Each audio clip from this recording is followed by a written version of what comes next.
이렇게 또 함께 예배 드릴 수 있는 은혜 주셔서 감사하고, 또 무엇보다 우리 교회가 세워지고 7년째 사역에서 처음으로 작년부 헌신 예배를 드릴 수 있도록 이 모든 상황들을 이끌어 주신 하나님께 영광을 먼저 올려드립니다. 그리고 또 예배 순서를 맡아서 섬겨주신 또 모든 작년부 일꾼들과 또 이 자리에 함께 하신 모든 성도님들에게도 진심으로 감사드리고, 하나님의 거룩한 능력이 여러분의 삶 가운데 함께 하시기를 먼저 예수님 이름으로 축원드립니다. 헌신 예배의 뜻은 지난 주일에 제가 말씀을 드렸죠. 헌신 예배는 몸과 마음을 하나님께 드린다는 것입니다. 제가 지금 한 달 동안 작년부에서 헌신 예배를 준비하는 그 시작부터 지금까지 쭉 지켜봤는데, 매주 발전해가는 모습을 보면서 안 될 것 같았는데 이렇게 되는구나 라고 하는 것을 제가 깨닫고 참 감사했습니다. 그리고 은혜로운 예배를 진행하기 위해서 앞에 사회하시는 분, 또 찬양하시는 분들, 성경 봉독하는 분, 기도 맡은 분, 하나된 마음을 보여주기 위해서 오늘 또 옷을 똑같이 입고 또 한 번 더 노력하고 또 예배를 방해하는 사람이 되지 않기 위해서 노력하는 그런 모습들이 너무 또 진심으로 감사한 마음을 갖고 있습니다. 어쩌면 이 시간이 헌신 예배이지만 하나님은 여러분의 모든 준비하는 과정을 이미 받으신 줄 믿습니다. 오늘은 결과입니다.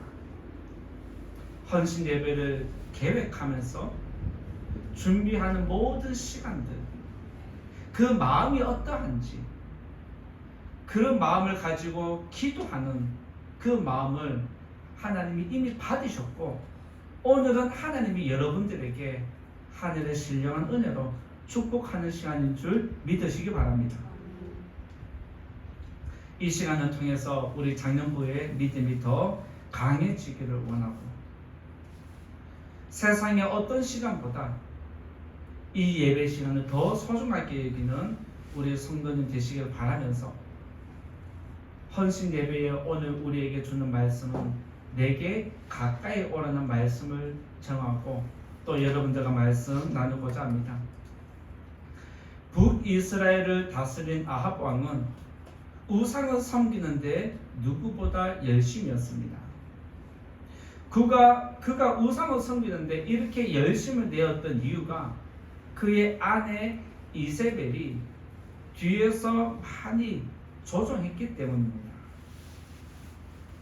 그는 바알과 아사라 신을 섬기는 제사장의 우두머리였습니다. 즉 이스라엘이 하나님을 떠나고 우상을 섬기는데 모든 에너지를 집중하고 국정을 그쪽으로 몰아간 것도 그의 아내 이세벨 때문입니다. 이스라엘이 우상을 섬기는 나라로 변질되면서 하나님은 엘리야 선지자를 보내시고 그를 통해서 이스라엘 땅에 큰 가뭄이 있을 것을 예언했습니다. 하나님을 떠나게 되면 하나님은 시간을 두시지만 언젠가는 고통을 일으키시고 그 고통을 통해서 백성들이 깨닫기를 원하십니다. 이것이 하나님의 방법입니다. 가뭄과 기근으로 1년만 지나도 고통스러운데 성경의 기록을 보면 3년이라는 시간 동안 가뭄과 기근으로 이스라엘 백성들이 고통당했다라고 기록하고 있습니다. 가뭄과 고통이 극심하자 아합 왕은 엘리야를 내가 반드시 죽이겠다라는 악한 마음을 품고 3년이라는 시간 동안 엘리야를 전국을 돌아다니며 찾았습니다. 그때 엘리야가 아합 왕을 찾아와서 이스라엘 땅에 기근과 가뭄이 심각한 것은 누구 때문인지 원인을 찾아내자는 겁니다. 그리고 고통의 원인을 찾은 다음에 제거하자라는 것이 그의 제안이었습니다. 아합 왕의 입장에서는 지금 엘리야도 내 눈앞에 있고 이 제안을 통해서 엘리야를 죽일 수도 있고 비가 올 수 있는 좋은 기회가 왔기 때문에 그는 거절할 이유가 없습니다. 그리고 아합 왕 자기 옆에는 바알 제사장 450명이 있고 아세라를 섬기는 제사장 400명이 있었고 850명이라는 제사장이 있어서 아합 왕이 엘리야 한 사람을 이기지 못할 것 생각도 안 했습니다. 나에게 이만한 제사장들이 있기 때문에 너 하나쯤은 내가 이길 수 있다라고 생각을 하고 엘리야가 제안한 시합에 응하게 됩니다. 그리고 엘리야는 우리끼리만 하면 안 되니까 증인을 세웁시다. 증인을 세워서 이것이 어떠한지 확실하게 하자라고 백성들을 관중으로 초청합니다. 그 말씀이 오늘 21절에 우리가 읽은 말씀 한 구절에 포함되어 있습니다. 엘리야가 백성들에게 어떤 부름을 이끌어내냐 같이 한번 읽어볼까요? 21절 같이 한번 읽어보겠습니다. 시작. 엘리야가 모든 백성에게 가까이 나아가 이르되 너희가 어느 때까지 둘 사이에서 머뭇머뭇하려느냐? 여호와가 만일 하나님이면 그를 따르고 바알이 만일 하나님이면 그를 따를지니라 하니 백성이 말 한마디도 대답하지 아니하는지라. 말씀에서 알 수 있듯이 이스라엘 백성은 하나님과 우상 사이에서 갈팡질팡했습니다. 때로는 하나님을 섬기고 싶은 마음도 있지만 우리 주변에는 우상이 너무 많아서 우상을 섬기는 게 당연해 보였습니다. 많은 사람들이 우상에게 가서 절을 하니까 왕부터 모든 신하들이 거기 가서 절을 하니까 우리도 그렇게 하는 게 당연하다고 생각을 했습니다. 이런 모습은 오늘 믿음 생활하는 성도님들 가운데에서 믿음이 약한 분들, 믿음에 정함이 없는 분들, 하나님을 섬길까 말까 고민하는 분들, 이런 분들의 모습과 다를 바가 없습니다.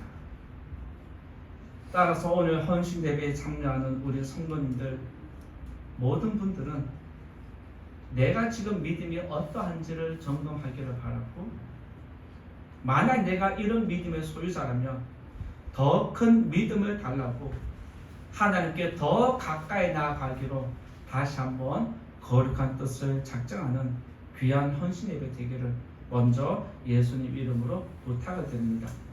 먼저 내게 가까이 오라는 말씀을 통해서 나누고자 하는 것은 첫 번째로 하나님께 가까이 가려면 첫 번째로 선택해야 한다라고 말씀드리고자 합니다. 첫 번째는 선택한다는 내용입니다. 앞서 우리가 읽었던 말씀을 다시 한번 읽어보겠습니다. 21절입니다. 시작. 엘리야가 모든 백성에게 가까이 나아가 이르되 너희가 어느 때까지 둘 사이에서 머뭇머뭇하려느냐? 여호와가 만일 하나님이면 그를 따르고 바알이 만일 하나님이면 그를 따를지니라 하니 백성이 말 한마디도 대답하지 아니하는지라. 엘리야가 백성에게 던지는 말씀도 우리들은 중요하게 생각하지만 우리가 먼저 관심 둬야 할 단어가 있습니다. 그것은 이 말씀 앞에 뭐가 있냐면 백성에게 가까이 다가갔다라는 단어에 집중해야 합니다. 왜 우리가 이 단어에 집중하지 못했냐면 이제까지는 많은 목회자들이, 많은 성도님들이 엘리야의 능력에 초점을 두었습니다. 엘리야의 능력에 초점을 두고 엘리야에게만 계속해서 집중하다 보니까 백성들의 마음이, 백성들의 상태가 어떠한 것인지 그런 부분들은 소외했던 적이 있었습니다. 그래서 오늘은 제가 이 말씀을 말씀드리는 것은 엘리야가 말을 하지만 그 말하기 전에 행동이 먼저 앞서 있다는 것을 여러분들이 기억해야 합니다. 그것이 뭐냐? 엘리야가 그 말을 하기 위해서 백성들에게 의도적으로 다가간 행동이 여기에 있습니다.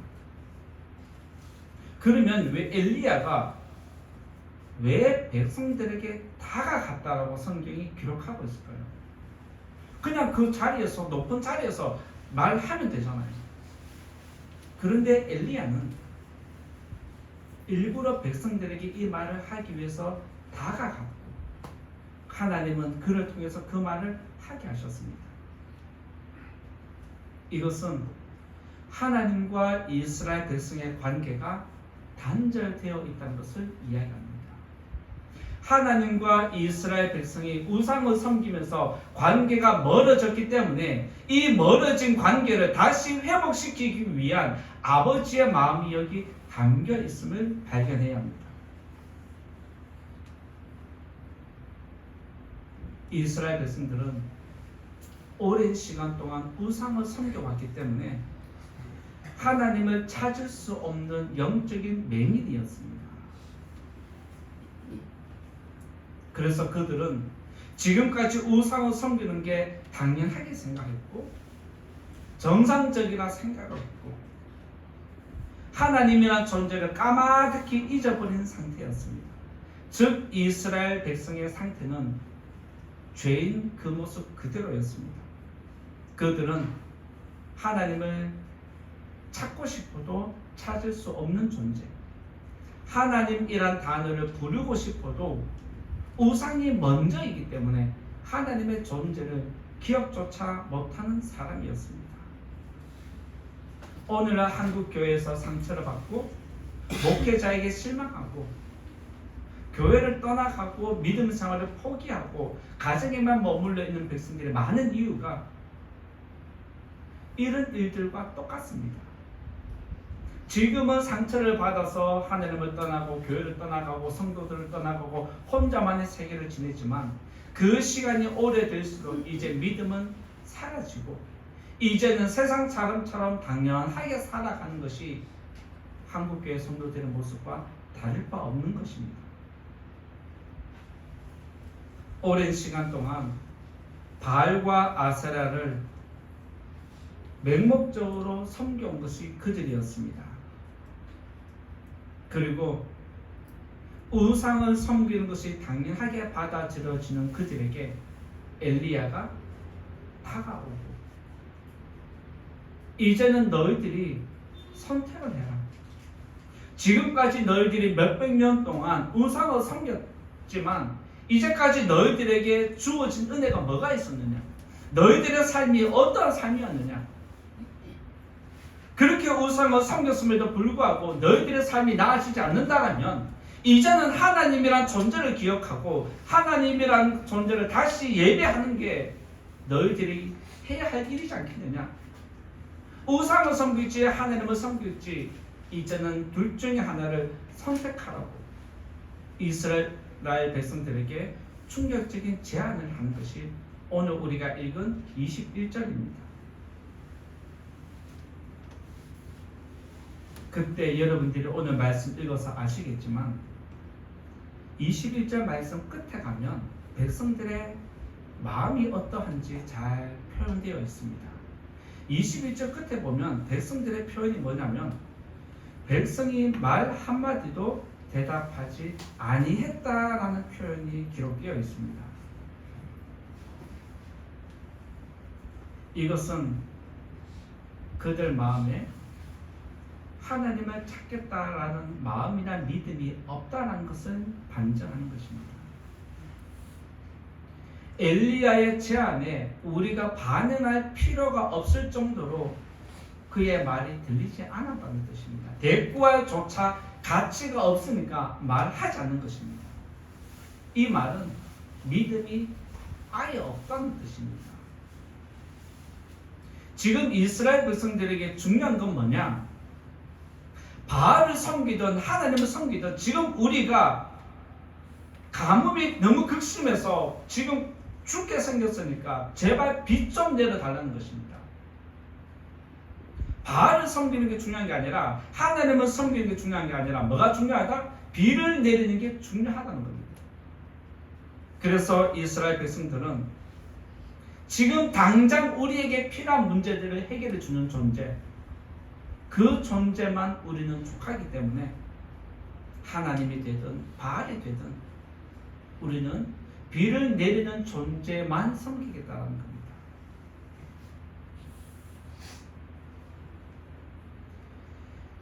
이스라엘 백성은 하나님도 섬길 수 있고 바알도 섬길 수 있지만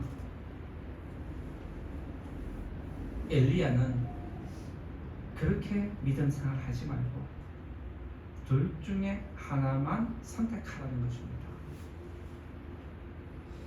세상 사람들은 복을 받기 위해서 절에 가서도 제사를 지내고 절을 하고 성당에 가서도 미사에 참여하기도 하고 교회 가서도 예배 드리기도 하고 원불교에 가서도 예배 드리기도 하고 이단 집단에 가서도 무엇인가 하기도 하고 사람들이 무엇인가 우상 숭배하는 것들이 있으면 쫓아가서 하게 되어 있습니다. 그런데 성도들은 그렇게 하면 안 된다라고 하나님의 백성이면 하나님 백성답게 하나님을 섬길지 우상을 섬길지 선택하라는 것입니다. 지금 여러분들의 마음은 어떠하십니까? 세상도 따라가고 싶고 하나님도 섬겨야 되겠고 현실을 생각하면 세상과 우상을 따라가는 게 맞는 것 같은데 종말을 생각하니까 사후세계를 생각하니까 죽음을 생각하니까 하나님도 떠나면 안 되겠다라고 하는 갈팡질팡하는 모습이 여러분 삶 가운데 있다라면 오늘 이 헌신 예배를 통해서 둘 중에 하나 선택해야 합니다. 이것이 바로 우리가 헌신 예배를 드리는 이유입니다. 이스라엘 백성들이 나의 피로 지금 빨리 비를 내려주는 것을 원했던 것처럼 현대인에게 중요한 것은 하나님과 우상이 아닙니다. 교회와 세상이 아닙니다. 지금 당장 현대인에게 우리에게 필요한 소원을 이루어주는 존재, 능력이 있는 존재를 원하고 있습니다. 예배 드리는 성도님들 가운데서도 하나님도 소중하지만 내 필요한 것들을 채워주는 존재가 먼저 앞설 경우가 있습니다. 그래서 내 필요한 것을 채워주고 나의 소원을 이루어주는 능력 있는 존재를 찾아가서 그를 따르고 섬기는 것이 현대인의 모습입니다. 그런데 하나님은 오늘 분명하게 말씀하십니다. 너희가 어느 때까지 둘 사이에서 머뭇하려느냐. 여러분의 믿음이 흔들린다면 교회 갈까 말까, 하나님을 예배할까 말까 흔들리는 이 마음은 아직도 내가 하나님께 마음이 확정되지 않았다는 뜻입니다. 두 마음을 갖고 있다는 증거입니다. 만약 이런 마음이 있다면 오늘 이 말씀을 기억하셔서 내가 앞으로 하나만 선택하고 오직 이 길을 가겠다라고 거룩한 뜻을 세우는 우리 장년부가 되시고 모든 성도님 되시기를 예수님 이름으로 부탁을 드립니다. 두 번째로 하나님께 가까이 가기 위해서는 두 번째는 가까이 간다라고 말씀드리고자 합니다. 하나님을 가까이 하고 만나기 위해서는 두 번째는 가까이 간다는 것을 말씀드리고자 하는데 오늘 우리가 읽은 말씀 30절을 한번 읽어보겠습니다. 30절 말씀 같이 한번 읽어보겠습니다. 시작. 엘리야가 모든 백성을 향하여 이르되 내게로 가까이 오라. 백성이 다 그에게 가까이 가매 그가 무너진 여호와의 제단을 수축하되. 자, 여기서 우리가 기억해야 할 것은 바알 제사장과 아세라 제사장은 기후제를 드리기 위해서 아침부터 늦은 저녁 시간까지, 조금 더 쉽게 얘기하면 초저녁까지 비를 내리기 위해서 자기 몸을 칼로 베는 모습까지 나타냈습니다. 그 당시의 제사는 최고의 제물은 사람이었습니다. 사람을 대신해서 짐승을 바쳤기 때문에 이 짐승은 나를 대신하는 것입니다. 그런데 최고의 제물이 뭐라고 생각하냐면 자기 생명이었습니다.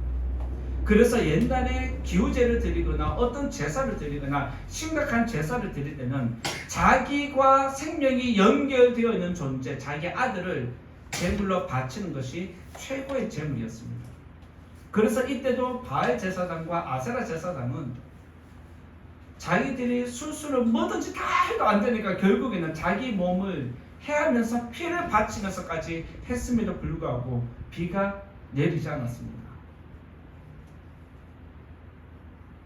그리고 그들이 이제는 아무것도 할 수 없다라고 생각할 때 엘리야가 이제 내가 할게. 너희들 너무 노력했다. 안쓰럽다. 너희들이 그렇게 별짓다 하는데 내가 하는 건 이제 지켜봐야 되지 않겠냐. 이제 내가 하겠다라고 앞으로 나아가서 백성들에게 내게로 가까이 오라라고 다시 한번 요청합니다.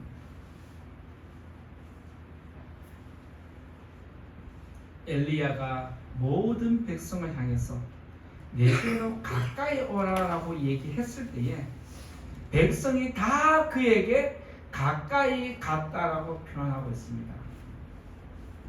이제까지는 엘리야의 능력과 그가 하는 행동에 초점을 두었다면 오늘 저는 하나님과 이스라엘 백성의 관계가 회복되는 초점에서 하나님이 가까이 오라고 부르실 때에 거기에 순종하는 백성들의 모습을 저는 발견하면서 오늘 여러분들과 나누고자 합니다. 오늘 말씀에도 가까이 오라라고 했을 때 가까이 가는 백성의 모습이 기록되어 있습니다. 이것은 하나님이 그의 백성을 불쌍하게 여기는 인자한 목소리입니다. 내가 너희들 너무 아프다. 내 자녀가 고통당하는데 기뻐할 부모가 어디 있겠냐 하는 것입니다. 이것은 예수님이 이 땅에 오셔서 나를 따르라고 하는 말씀과 같은 것입니다. 이것은 예수님이 이 땅에 오셔서 복음을 전하는 소식과 같은 천국에 대한 소식입니다.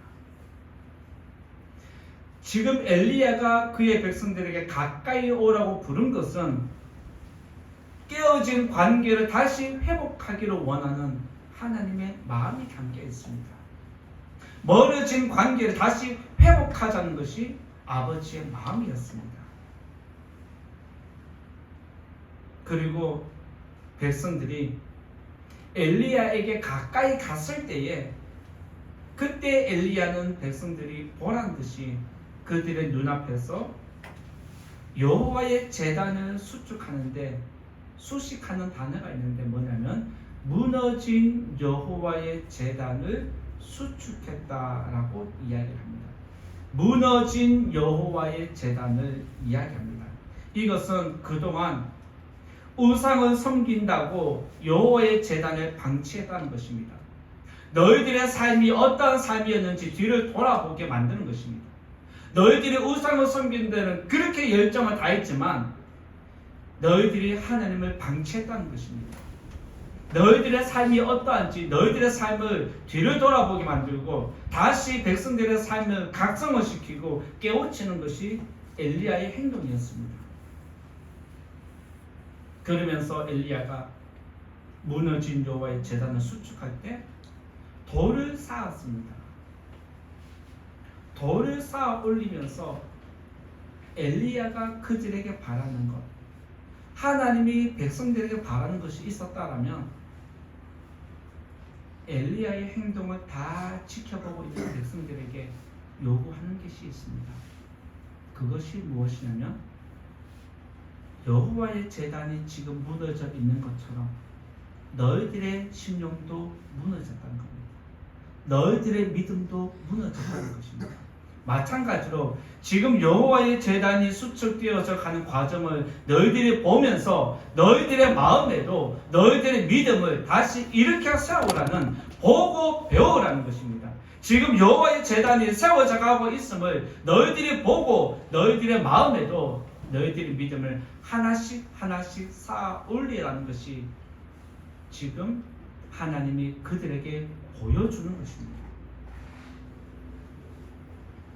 그리고 31절에 있는 말씀 보면 작은 돌로 제단을 쌓아 올린 다음에 그 위에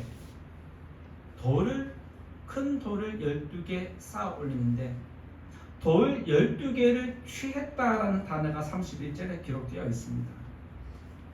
이것은 이스라엘 12지파를 상징하는 의미가 있습니다. 이스라엘 12지파를 하나님께 온전히 바치기를 바라는 엘리야의 마음, 하나님의 마음이 담겨 있습니다. 그리고 지금 여러분들이 성경 공부를 통해서 알고 있듯이 지금 아합이 통치하는 북이스라엘은 남유다와 지금 분단되어 있습니다. 분단되어 있지만 엘리야는 이스라엘은 12지파 전부 다 하나님 거라는 것을 인정하는 것입니다. 그리고 돌 12개를 제단에 올리면서 하나님 앞에 온전히 바치기를 원하는 것은 너희들도 지금은 우상을 섬기지만 먼저는 하나님의 백성이라는 정체성을 잊어버리지 말라는 것입니다. 돌 12개를 특별히 취해서 제단 위에 올린 것은 민족의 정체성, 성도의 정체성을 다시 일으키기를 원하는 것입니다. 이 자리에 계신 성도님들, 예배 드리면서 내가 하나님의 백성이라는 것, 이것을 항상 기억하셔야 합니다. 여러분들은 세상에서 살아가는 사람이지만 다른 사람입니다. 세상에서 살아가지만 구별된 사람입니다. 여러분은 세상에서 살아가지만 하나님의 백성이고 자녀라는 사실, 신분이 하나님의 사람이라는 것을 기억해야 합니다. 믿으시기 바랍니다. 이것을 잊어버리면 세상 사람인지 성도인지 모를 경우가 많이 있습니다. 오늘 헌신 예배를 통해서 작년부는 앞자리에 앉아달라고 광고를 했는데 오늘 다 앞자리에 많이 앉아주셨어요. 이것이 얼마나 감사한 것입니까? 이것은 앞자리에 앉는다는 것은 내가 하나님과 가까이 가겠다라는, 하나님과 가까이 하고자 하는 마음이 담겼다는 것을 표현하는 것입니다. 누군가와 가까이 한다는 것은 믿음의 관계가 깊이 형성되었다는 뜻입니다. 믿음이 깊이 형성되면 보고 싶고 가까이 하고 싶고 자주 만나고 싶어지는 법입니다. 그런데 관계가 형성되지 않으면 저절로 멀어지게 되어 있습니다. 마찬가지로 하나님을 향한 마음이 크면 클수록 말씀을 가까이 하기 위해서 앞쪽으로 오게 되어 있습니다. 이것이 믿음이 성장하는 과정입니다. 그리고 마음이 멀어질수록 예배의 집중도가 떨어지고 예배가 불편해지고 예배가 싫어지고 어쩔 수 없이 오지만 뒤에 앉게 되는 것도 이런 이유가 있습니다. 오늘 여러분이 앉아있는 이 자리, 어쩌면 여러분들이 평상시에 앉아있는 자리가 말씀을 대하는 여러분의 마음의 거리입니다. 여러분이 하나님과 가까이 하기를 원한다라면 앞쪽으로 오게 되어 있고, 적당한 선에서 이쯤에서 앉아 있어 예배 드리면 좋겠다라고 생각하면 그 자리가 여러분이 하나님과 나와의 관계를 의미하는 것입니다. 이쯤이면 됐다. 이쯤이면 적당하다. 이쯤이면 불편하지 않은 자리에서 여러분들은 예배를 드립니다. 그러면 질문을 드려볼게요. 여러분들 예배 드릴 때에 편안하게 예배 드리는 게 좋습니까? 긴장하면서 예배 드리는 게 좋습니까? 긴장하면서 예배 드리는 게 좋아요? 편안하게 예배 드리는 게 좋은가요? 네? 왜 긴장해야 되죠? 네? 네, 좀 그 마음이 다 똑같은 것 같은데. 자, 그러면 편하게 예배 드리면 왜 안 될까요? 졸려요. 다른 생각하게 돼요. 예배 시간에 편안하게 예배 드리면 안 됩니다. 왜냐하면 여러분들이 다 아십니다. 지금 얘기한 그대로 다입니다. 예배 시간이 편안하면 딴짓하게 되었습니다. 예배 시간이 편안하면 딴 생각하게 되어 있습니다.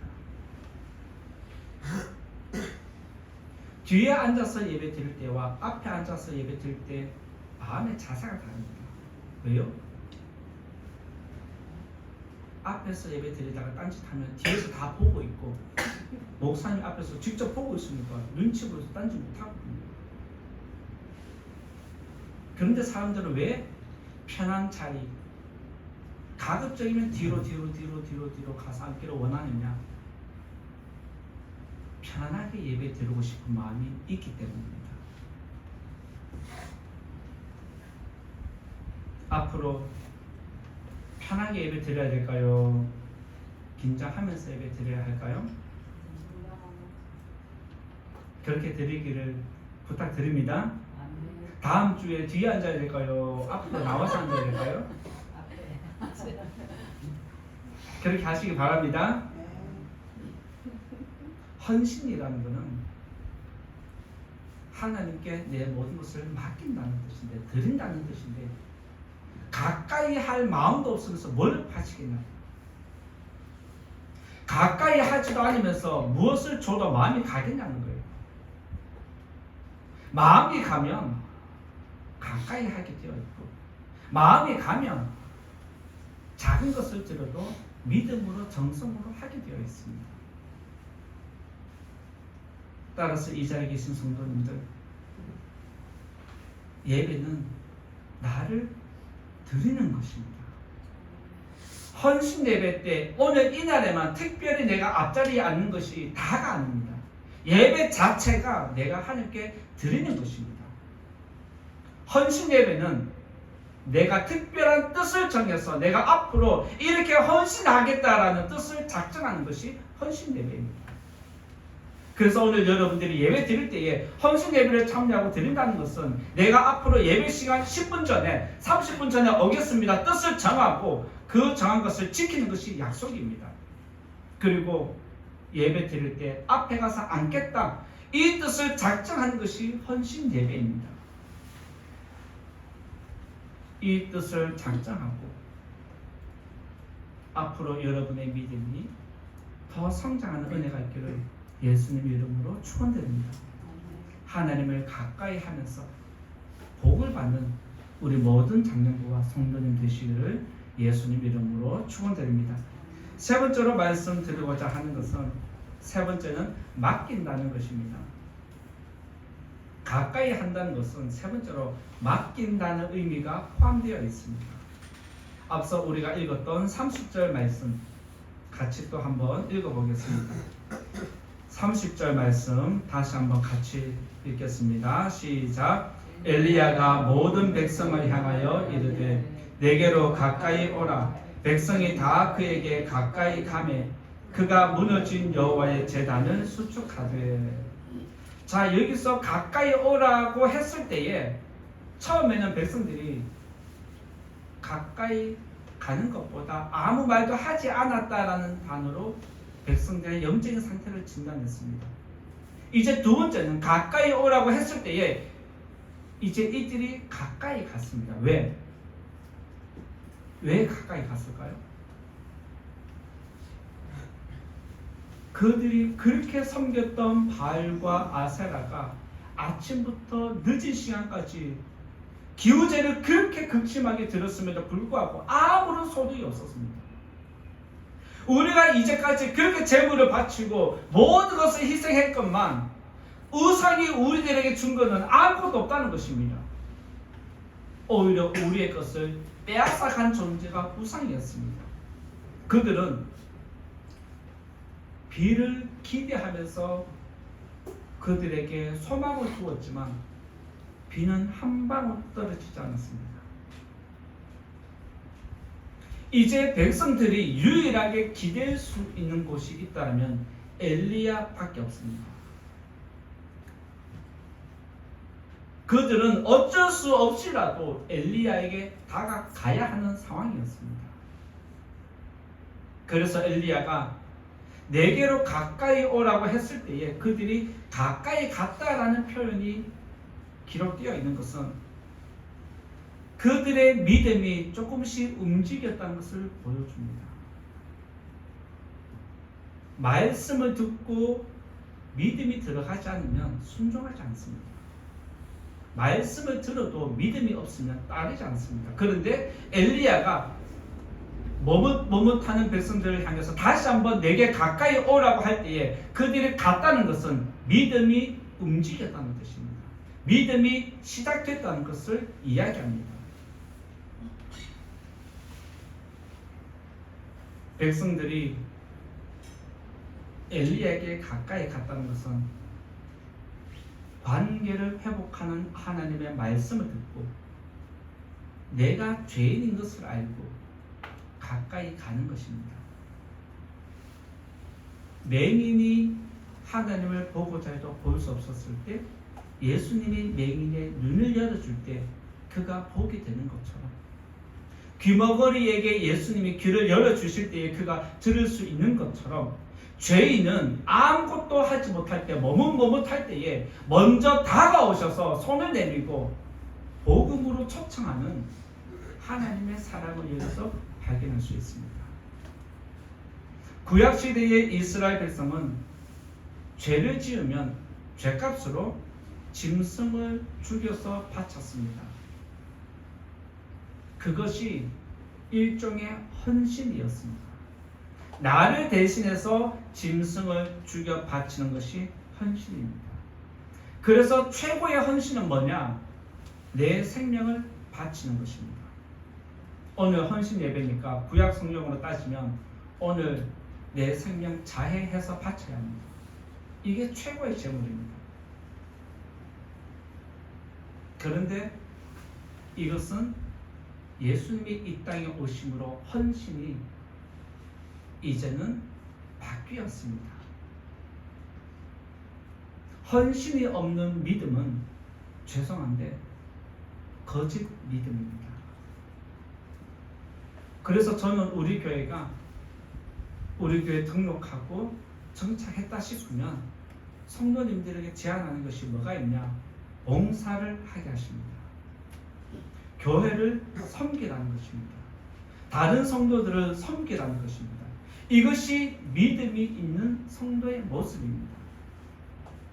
그래서 헌신은 믿음이 있을 때 나옵니다.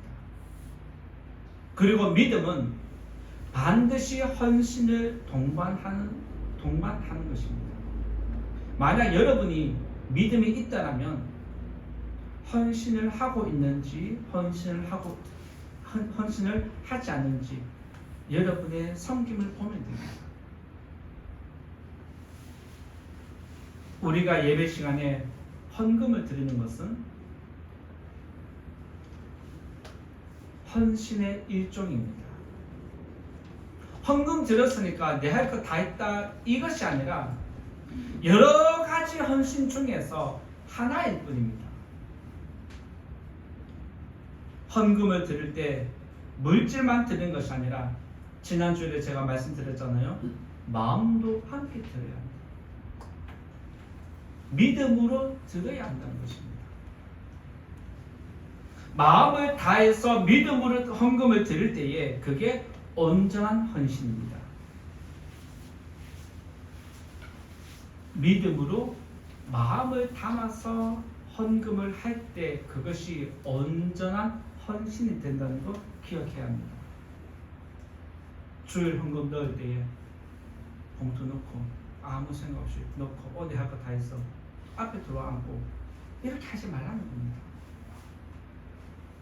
여러분이 누군가에게 돈을 주더라도 생각을 하고 이 사람이 얼마나 들어야 되겠다, 얼마나 줘야 되겠다 생각을 하고 이 사람이 상처받지 않게, 이 사람이 무한하지 않게, 이 사람이 감사할 수 있게, 이 사람이 기쁨을 누릴 수 있도록 생각을 해서 담아주지 않습니까?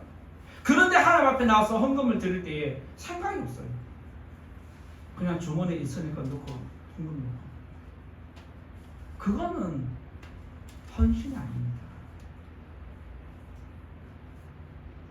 헌신은 헌금을 드릴 때는 믿음으로 내가 이 예물 드리면 하나님이 작은 것이지만 받아준다는 믿음으로 거기에다가 내가 원하는 기도 제목을 담아서 헌금함에 넣을 때는 제발 기도하면서 넣으십시오. 하나님, 나 이거 필요합니다. 도와주세요. 하나님, 내 헌신을 받아주세요. 내 믿음을 받아주세요. 내 마음을 받아주세요. 이런 마음으로 드리는 것이 진정한 헌신인 줄 믿으시기 바랍니다. 헌신은 나의 모든 것을 맡기는 것입니다. 생명을 헌신으로 드리지 못하기 때문에 여러 가지 모양으로 하나님 앞에 헌신으로 봉사로 드리는 것입니다. 믿음이 없으면 말씀이 들리지 않습니다. 말씀이 들리지 않으면 순종하는 것은 어렵습니다. 그런데 생명을 맡기고 나의 삶을 전부를 맡기는 것은 더더욱 어렵습니다. 여러분들이 여러분의 삶을 잘 아십니다. 내가 지금 헌신을 했는지 안 했는지, 믿음으로 살고 있는지 믿음으로 살지 않는지 여러분이 지금 다 알고 있습니다. 이제까지 내가 믿음으로 살지 않고 헌신을 온전하게 하지 않았다면 이제부터 헌신이 무엇인지 돌아보고 하나님이 원하시는 헌신을 드려야 되겠다, 이런 뜻을 작정하는 성도님 되시기 바랍니다.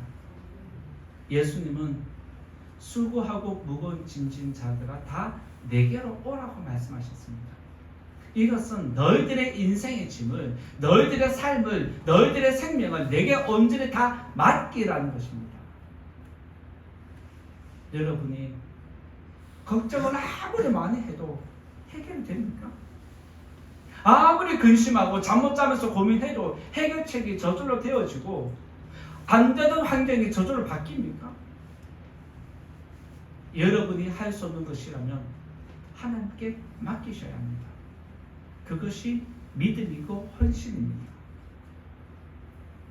헌신의 종류에는 헌금만 있는 것이 아니라 여러분들이 기도하는 것도 헌신입니다. 여러분이 이 자리에 나와서 예배 드리는 것도 헌신이고, 여러분의 삶 속에서 찬양을 부르는 것도 헌신이고, 여러분의 삶 속에서 말씀을 한 구절 읽는 것도 헌신이고, 여러분들이 하나님을 생각하고 하나님을 향해서 믿음으로 행하는 모든 삶 자체가 헌신인 줄 믿으시기 바랍니다. 그래서 우리의 삶이 예배가 되어야 하는 이유가 그것이고, 우리의 삶이 예배가 되는 것은 전부 다 헌신입니다. 따라서 오늘 우리가 드리는 예배도 헌신입니다. 앞에서 말씀드린 것처럼 최고의 헌신은 나의 생명과 나의 삶을 하나님께 드리는 것입니다. 이 사실을 꼭 기억하시고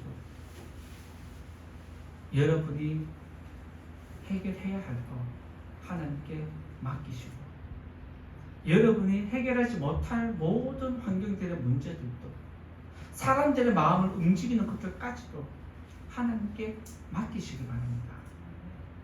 하나님께 맡기면 누가 해주실까요? 우상을 선택해야 할까요? 하나님을 선택해야 할까요? 이것을 깨닫고 하나님께 가까이 나아가는 저와 여러분 되시기를 예수님 이름으로 부탁을 드립니다. 이제 결론의 말씀을 드립니다. 하나님은 멀리 떨어져 있는 백성들을 부르셨습니다. 이것은 먼저 다가가는 표현입니다. 그리고 그들이 보는 앞에서 제단을 쌓아 올렸는데 그것은 이스라엘 백성들의 마음에 무너진 믿음이 다시 쌓아 올려가기를 원하는 하나님의 마음입니다. 이것은 성도님들의 예배가 온전히 회복되기를 원하는 것입니다. 하나님과 멀어지면 믿음이 흔들립니다. 하나님과 멀어지면 관계는 저절로 끊기게 되어 있습니다. 따라서 이 자리에 헌신 예배를 드리는 우리 장년부 성도님들, 오늘 헌신 예배를 통해서 무엇을 작정하고자 하십니까? 예배는 몇 분 전에 올까요? 대답해야죠. 예배는 몇 분 전에 올까요? 그 뜻을 작정하셔야 합니다. 아시겠죠? 예배는 드릴 때 뒤에 앉을까요? 앞에 앉을까요? 작정하셔야 됩니다. 아시겠죠? 그래서 다음 주에는 한 칸씩만 더 앞으로 당겨서 앉는다라면 그만큼의 은혜가 더 있습니다. 믿으시기 바랍니다. 제일 앞에 앉은 우리 PPT 하는 학생은 앞으로 앉으면 어떻게 하죠? 그 자리가 최고의 자리인 줄 믿으시기 바랍니다. 하나님과 멀어지지 말고 하나님과 가까이 하고자 뜻을 정하는 저와 여러분 모두가 되시기를 예수님 이름으로 축원드립니다. 우리 말씀